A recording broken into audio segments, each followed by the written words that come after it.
তোমাকে আমি চিরকাল মনে রাখবো। সময়ের স্রোতে অনেক কিছুই মুছে যায়, ভুলে যাওয়া যায়, তবুও কিছু মানুষ থেকে যায় হৃদয়ের গভীরে, একটা নীরব অনুভূতি হয়ে।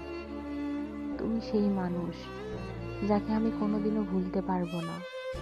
তোমার ভালোবাসা, তোমার মায়া, যত্ন, তোমার উপস্থিতি আর নিঃশব্দ আমাকে গড়ে তুলেছে। ভালোবাসা কিভাবে অনুভব করতে হয় তা শিখিয়েছে। আমি চিরকৃতজ্ঞ থাকবো তোমার প্রতি। হয়তো আমরা একসাথে থাকবো না, হয়তো জীবনের রাস্তা আমাদের আলাদা করে দিবে, তবুও তোমার ভালোবাসার ঋণ আমি কখনোই শোধ করতে পারবো না। এই হৃদয়ে তুমি থেকে যাবে, সময় যতই পেরিয়ে যাক। ভালো থেকো, যেখানেই থাকো। তোমার জন্য দোয়া থাকবে সবসময়।